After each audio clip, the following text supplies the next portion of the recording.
For nearly 10 years, I have played every single moment of Destiny. It wasn't always at the launch of the raid, dungeon, season, expansion, etc. While I do create YouTube content, this isn't my job. I have to work to keep a roof over my head, so time is a premium commodity, and doing everything that Destiny had to offer meant finding the time and getting a team together. But it was always something fun and eventually possible for me. In August 2023, however, Season of the Witch Week 1 happened, on the 23rd of August 2023 to be precise, and I didn't finish the week's content. This was the last time that I played Destiny 2, outside of logging in for a silly meme video for N7 Spectres, as seen here. The last time I took a break from Destiny of any sort of size, I moved house and didn't have internet for 3 months. Like that occasion, this one wasn't planned. There's no real reason that I stopped playing and took a break. It started with other games that released that I wanted to play and I dove into. I was also lucky enough to hit monetization on YouTube and be presented with review options for hardware and software. I have that aforementioned full-time job too, and suddenly, a bunch of time had just passed. And it's not a lack of love for the Destiny universe. I love the story, lore, and gameplay enough to have happily plodded through every single week for nearly 10 years. Heck, I'll stick a My Name is Bife lore video on while vacuuming or ironing to stay up to date and make the chore more bearable. So over 6 months removed from my last play, I thought it'd be interesting to see what Destiny 2 is like for a returning player.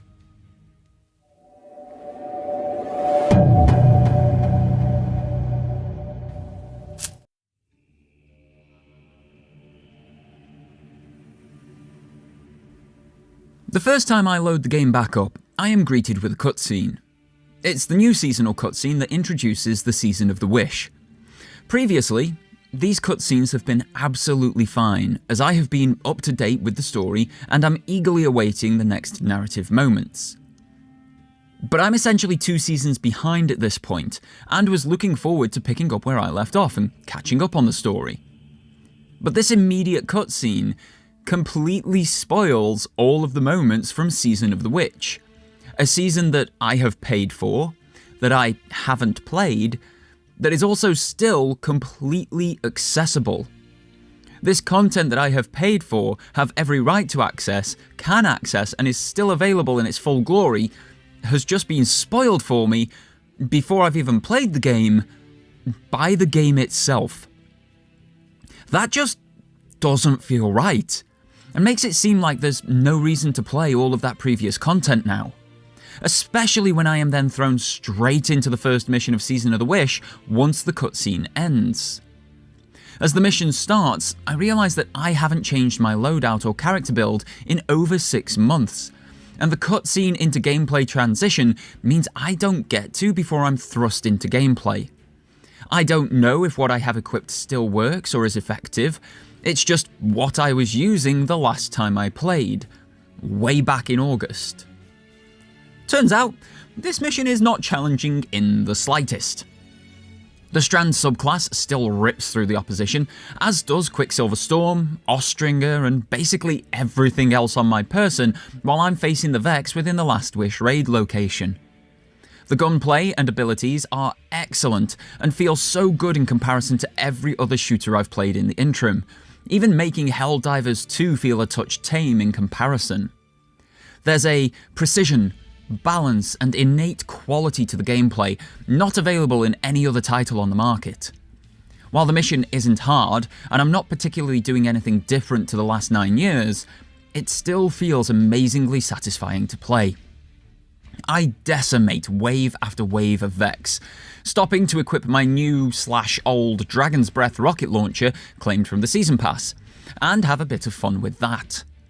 The mission ends with a sprint to the exit before inserting the last wish at the wish wall to invoke Riven, who we killed in the Last Wish raid, back in 2019 for me, to grant the wish.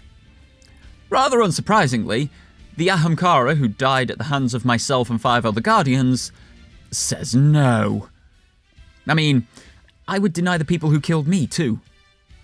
After Riven's defiant Bugs Bunny-esque no, there is another cutscene of Mara once again bargaining with the Wish Dragon.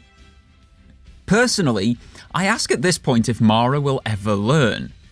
Every bargain she has made with Riven has backfired and doomed the Awoken people. Yet here she is, just doing it again. At some point, we Guardians are just going to have to let these characters suffer the consequences of their actions. I am then deposited in the helm and go talk to Mara to start this season's questline. And all of it is handed to me at once. I kid you not, after talking to Mara, I feel like I can now go and do the final mission of the season, missing all of the story beats, gameplay, the huge mid-season cutscene, the new exotic quest, seasonal activities, and everything else that hundreds of developers have worked on in the last 18 months. I want to ask, why even put this in the game and make me pay for it at this point? But that isn't the case. While Mara hands a full season's worth of quests to me, I still have to complete them in order, and these aren't actually the seasonal quests. They're side quests to help the player stay a touch busier week in, week out. I like that the whole lot are given to you. It prevents a lot of back and forth to the helm that would otherwise be required for this quest line. But a bit more information on why it's all being dumped on me at once would prevent the shock that I felt. I then settle into the seasonal rhythm. Now, I've taken small breaks mid-season previously and had to catch up 4 or 5 weeks, and the seasonal quests can get a touch repetitive, especially when you do them back to back. I'm catching up 2 entire seasons this time, similar to what I did in 2018 and 2019 when I moved house. Season of the Wish, like the seasons of more recent years, is very repetitive. You talk to Riven, she sends you into her lair. Sometimes her eggs are there, sometimes they aren't. Maybe do some Dreaming City stuff from 2018, change the ley lines, find the eggs, return to talk to Riven, rinse and repeat for 8 weeks worth of content. The only minor exception to that is week 4, where you have to complete the seasonal exotic mission Star-Crossed. Once again, as with the earlier first mission, this isn't tough, but it is a nice change of pace. When I was playing regularly before my break, this same cycle had started to really bore me. As one fell swoop, back-to-back missions, despite incredible gameplay, the seasonal model is very tedious to play. That requires a mission redesign. To put some perspective on that, when I took 3 months off between 2018 and 19, I returned to Season of the Drifter and Season of the Forge that I hadn't played. Both had incredibly unique missions and rewards. The process of opening up all of the aspects that the seasons had to offer was varied and engaging. The story offered alongside things like Wishes of the Nine from Xur fleshed out the world and had you chomping at the bit for more. There were pinnacle weapons to chase like Mountaintop and Recluse, and I never felt bored to the point that my next sizable break was over 4.5 years later. Looking at the recording times, at 1 hour 20 minutes into my return, I could feel the boredom seeping in, and I turned the game off to play Hi-Fi Rush instead. That's a good thing though. Destiny has been hamstrung by the fear of missing out since content started getting sunset. As a player, you felt like you needed to play everything as it released, or you'd never feel whole again. My 6-month accidental break broke that cycle for me. I work a full-time job and don't have the time of day to grind through 8 to 12 hours of gameplay back to back. I do have roughly an hour per day though, and the seasonal design of Destiny 2 currently fits that allocation perfectly. So, over the course of 8 days, I play Season of the Wish, and because the content has natural breaks at the end of my available game time, I don't tire of the game and want to play more of it. There's nothing new or unique in the seasonal grind. Big midway story reveal, easier than usual exotic quest as it's tied to the seasonal progression, story build with some additional busy work towards the end preparing for the next expansion. All done before, but all well executed and wrapped up in excellent gameplay. It's not disappointing as a returning player.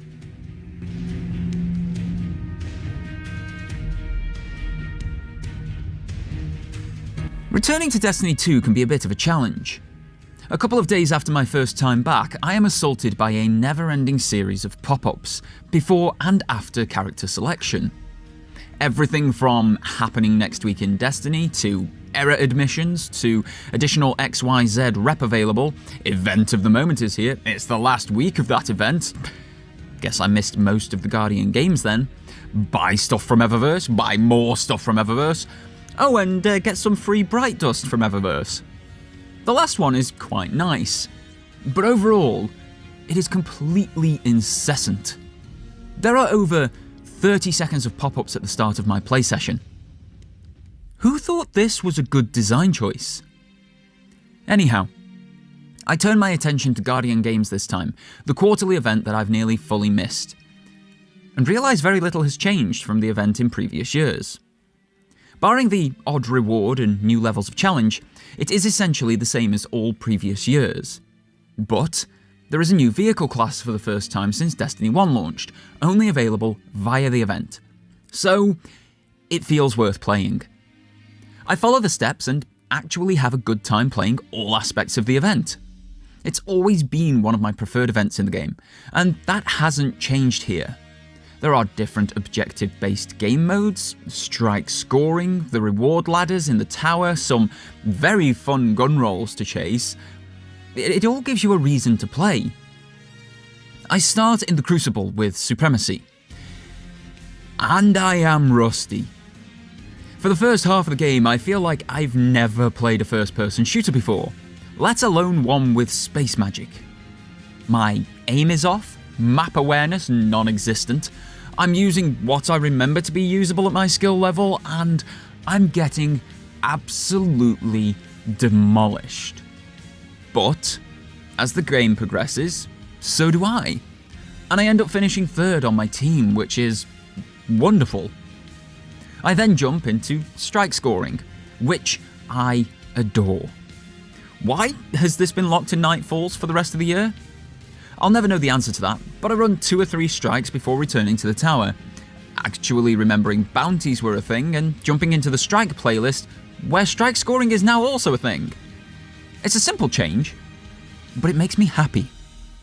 Now don't get me wrong, the event is far from perfect.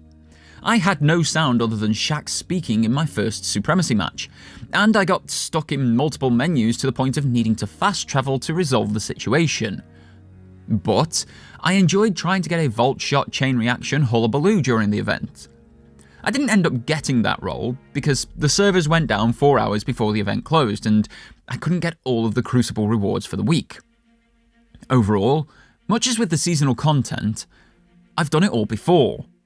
But there is enough here, that little carrot on the stick, to actually make me lament missing most of the event.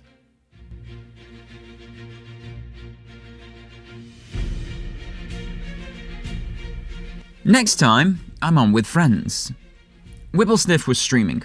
I had some spare time, so we got together to run through the seasonal story some more for a friend who also had just returned, and it was great fun. You can be a little more reckless and try new things out in a team, even if that team is a duo. We tried weapon combinations, subclass build pairings, even different tactics and routes. It opens up new and interesting play options. This approach pushed us through seasonal story missions, Mara's wishes, and the coil. We even went back into the dungeon Grasp of Avarice to finally unlock the Gallahorn Catalyst. It was a packed day of gaming. One title brought so many varying options to engage with it. Each fun, each unique, and each engaging. We joked, we laughed, we made mistakes, and we chatted incessantly. And we regularly succeeded in completing the challenge that we were undertaking. This day reminded me of one of the big reasons I fell in love with this game. As well as being one of the best mechanical shooters on the market with a unique space magic draw, Destiny 2 is a social environment.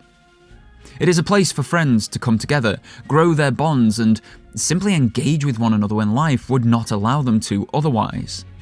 It offers them challenges to overcome, and a huge variety of those challenges all in one place. It brings people together, and in an ever-fragmented world, that really matters.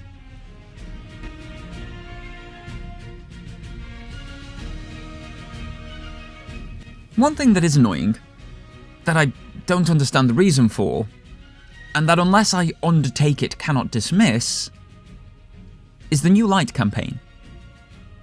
I was away for only 6 months, give or take.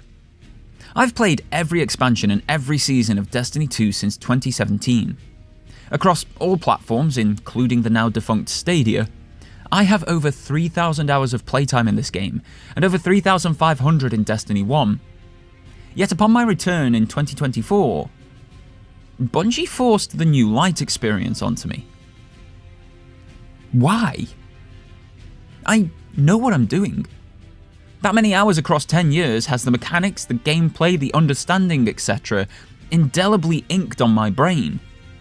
I do not need or want the New Light experience. It doesn't aid me, doesn't entice me to play more, and shows me how bad this game is for new players.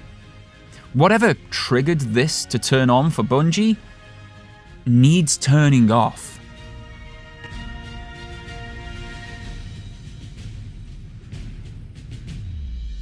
Now, during the making of this video, a lot happened in Destiny. For example, we got information about the final shape, the prismatic subclass. We heard about Into the Light and all of the guns and weaponry and modes that would be coming with that. And I have been playing them whilst making this video, and it feels like Destiny has been revitalized. Something which, for many folks, it felt like it desperately needed. There's been more game time with friends, there's been more events to do. Basically, everything has felt better. We feel, personally, a little bit like we're in the Age of Triumph from Destiny 1, but for Destiny 2. That's a big statement to make, and I know not everybody will agree with me on that, but that's how I'm feeling heading into the final shape. And I wanted to add this little bit in because that Into the Light update has been incredible. It has been so rewarding, it has been so much fun, it gives you options to try new builds, new weapons, new everything, play with loads of different people, challenge yourself to different ways of playing. Well worthwhile, fantastic update, Bungie, and fingers crossed, this sort of positive momentum that we've got right now continues into the final shape.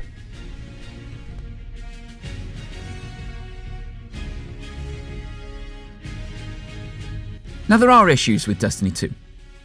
Issues that are front and centre when you load the game up and often created by design choices. Spoiling of the story before I've even played is an issue. Waiting literal minutes for pop-ups to go away is an issue. The microtransactions are macrotransactions, often costing more than the actual content that you're playing. That's an issue.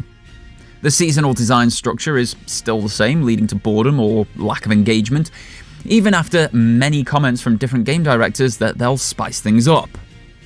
That's an issue. PvP is still undersupported, and Gambit, a game mode that I used to adore, has been near completely abandoned.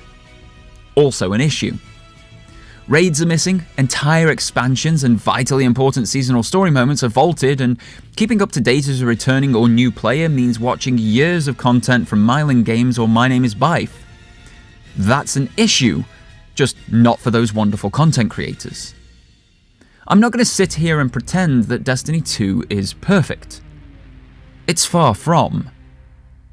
But what is it like for a returning player? Above all else, in spite of these complaints, it's fun. No other shooter anywhere on the market feels as good as Destiny 2.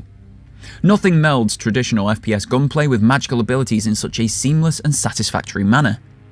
No other game offers the quantity and quality of content on a near yearly basis. Nothing else has the variety of content to please any mood or group that you may be in.